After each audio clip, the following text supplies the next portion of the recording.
begitu tinggi dan sebagainya, agak susah. Kami semalam pun daripada makam Imam Al-Bukhari nak datang ke sini pun naik van pun agak begitu penat juga. Tapi bayangkan dahulu para imam dahulu pergi dan untuk tuntut ilmu, untuk mencari hadis, mereka bersungguh-sungguh untuk itu.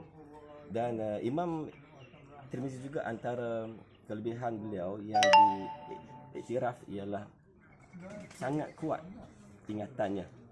Ada Imam Ibn Hajar ada sebutkan dalam satu kisah yang disebut sendiri oleh Imam Tirmizi. Ada satu waktu itu dalam on the way dari nak ke Mekah, Imam Tirmizi sudah pun ada tulis 2 juzuk hadis.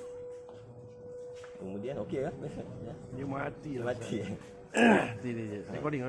Imam dalam on the way nak ke Mekah tu, Imam Tirmizi dah pun tulis 2 juz hadis dari seorang syekh. Kemudian lalu seorang syekh, Imam pun tanyalah dengan kawan-kawan di situ, apakah itu syekh sekian-sekian? Orang pun jawab, ya itulah syekh sekian-sekian, syekh fulan-fulan. Cuma tak disebutkan nama lah, syekh itu syekh apa. Lalu Imam Tirmizi pun pergi untuk nak bertemu dengan syekh itu, sebab dia dah tulis hadis dari syekh itu. Cumanya waktu nak pergi itu dia tersilap bawa nota yang dia tulis itu. InsyaAllah. Sebab dia seakan-akan sama, mungkin kulitnya sama lah mungkin, tapi dia pun mungkin nak cepat, dia pun ambil terus pergi jumpa dengan syekh tu. Dia pun sebutlah, apakah engkau syekh sekian-sekian? Ya. Kemudian dia kata dia minta untuk nak as-simak. As-simak ni ialah Imam Tirmizi dia akan sebutkan hadis itu, kemudian minta untuk disahkan semula oleh syekh dia lah. Kemudian Imam pun sebutlah, dia pun baca hadis, dan tiba-tiba bila syekh itu tengok di tangan Imam Tirmizi, nota yang dia pegang tu kosong je pun. Kan? Tapi macam mana dia boleh sebut? Kemudian Syekh pun tanya, apakah engkau malu dengan aku? Dia kata tak. Imam Tirmizi sebut kata, aku tersilap ambil note tadi sebenarnya. Sebab tu dah dia ambil yang buku yang masih lagi kosong, yang ditulis hadis tu dia tertinggal asalnya. Masya-Allah. Kemudian dia kata, aku sebut tadi hanya aku sebut daripada apa yang aku ingat. Kemudian Syekh pun kata, okey, engkau sebutkan lagi, habiskan. Imam Tirmizi pun sebutlah, baca dan semuanya betul, komplit, betul habis. Masya-Allah. Syekh pun tanya dengan Imam At-Tirmizi, apakah kau dah hafal sebelum ni? Dia kata tak, aku tak hafal. Maksudnya apa yang ditulis itu dia terus ingat. Masya-Allah. Dan bila dia bawa nak pergi jumpa dengan Syekh itu, dia tersilap bawa, tapi dia masih lagi ingat apa yang dia tulis itu, dan dia pun sebutkan, dan Syekh pun sahkanlah apa hadis yang disebut itu. Kemudian Imam At-Tirmizi pun minta lagi Syekh untuk tolong tambahkan lagi hadis untuk dia dengar. Syekh pun sebut lagi lebih kurang 40 hadis yang baru. Kemudian Syekh pun tanya, okey, sekarang engkau ulang semula. Syekh itu sebut 40 hadis yang baru, sanad dan juga matannya sekali. Kemudian Imam Tirmizi pun sebut semula lagi dari awal sampai habis, komplit. Masya-Allah. Kata Syekh itu, aku tak pernah jumpa orang yang seperti ini. Masya-Allah. Ini nak tunjukkan bahawa ini satu kisah menunjukkan bahawa betapa Imam At-Tirmizi ini antara Allah berikan kelebihan kepadanya ialah ingatannya sangat-sangat kuat. Dan hidupnya diberikan tumpuan fokus kepada bidang hadis, dan antara karya beliau yang paling utama sekali yang ditinggalkan untuk kita ialah yang hari ini dikenal sebagai Al-Jami' At-Tirmizi. Dinisbahkan kepada At-Tirmizi disebabkan oleh beliau asal daripada tempat sinilah, tempat Tirmiz ini. Tirmiz boleh juga disebut sebagai Turmuz. Jadi boleh sama ada kita sebut Imam At-Tirmizi ataupun juga kadang-kadang disebut sebagai Imam At-Turmuzi. Nama beliau ialah Muhammad bin Isa. Sama juga dengan Imam Al-Bukhari. Nama beliau ialah Muhammad bin Ismail. Bukan namanya ialah Al-Bukhari, tapi dinisbahkan kepada kampungnya iaitu di Bukhara. Sama juga dengan Imam At-Tirmizi, namanya ialah Muhammad bin Isa bin Saurah bin Musa At-Tirmizi. So inilah tempat asalnya. Sebab itu antara karya beliau yang paling agung ialah Jami' At-Tirmizi yang menghimpunkan hadis-hadis Nabi.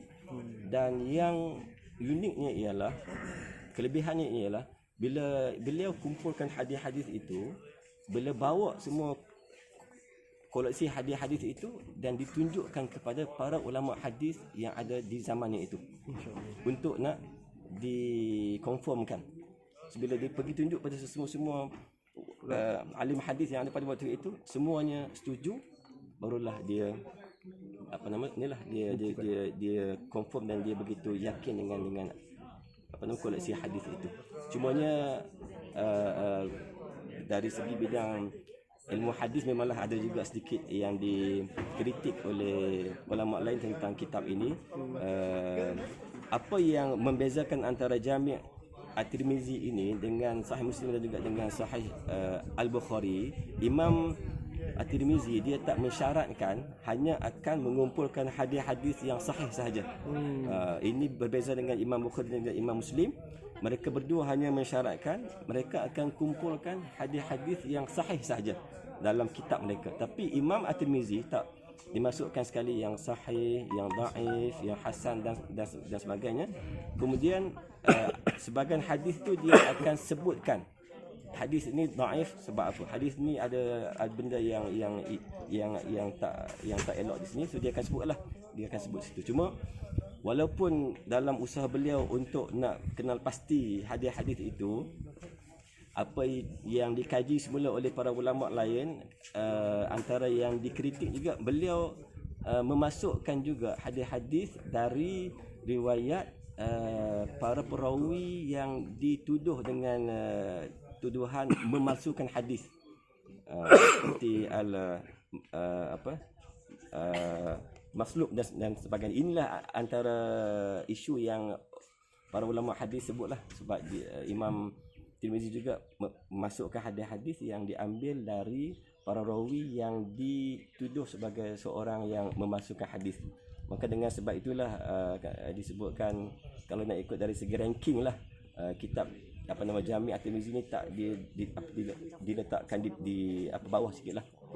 Namun begitu, dengan segala sumbangan beliau, Imam Tirmizi sudah pun memberikan sumbangan yang sangat besar untuk kita semua, meninggalkan satu karya yang dimasukkan dalam salah satu antara sumber kitab hadis yang 6 itu, kutub sitah itu. Salah satunya ialah Jami' At-Tirmizi ini. Cumanya apa yang saya nak kongsikan juga, di akhir hayat beliau matanya buta disebabkan banyaknya menangis. Imam Tirmizi. Ya. Bersamaan dengan Bukhari. Imam Al-Bukhari dia buta waktu kecil. Kemudian tapi Imam Tirmizi dia buta sewaktu akhir hayatnya. Sebabkan banyaknya beliau menangis. Apa sebab? Dikatakan sebab beliau begitu bimbang, sebabkan amalnya tak cukup lagi. Sumbangannya untuk Islam belum lagi cukup, dan dia takut koleksi hadis yang dia himpunkan itu tidak begitu tepat apa yang disampaikan oleh Nabi SAW. Dengan rasa takut itulah, bimbang itulah, beliau banyak menangis sampai akhirnya mata beliau buta. Dan 2 tahun selepas itu beliau pun wafat, dan beliau tinggalkan kita dengan semangat yang sangat besar. Dan sebab itulah kami hari ini pun cuba juga untuk sampai, alhamdulillah kami sampai ke tempat beliau ini, juga dengan semangat untuk nak mengambil sedikit ibrah dan menghayatilah semangat beliau terhadap dunia Islam ini. Mudah-mudahan kita juga akan dapat, insya-Allah. Dan tuan-tuan pun boleh juga untuk jika ada peluang untuk hadir, kita juga akan nak datang, dan kita akan buat lagi satu sesi yang lebih lagi panjanglah tentang sejarah beliau, tentang kitab beliau sendiri, untuk kita dapat manfaat, insya-Allah. Insya-Allah. Sekian, kita akan jumpa lagi lah nanti lebih detail, insya-Allah. Insya-Allah. Afwan tuan-tuan, tadi kita ada terputus.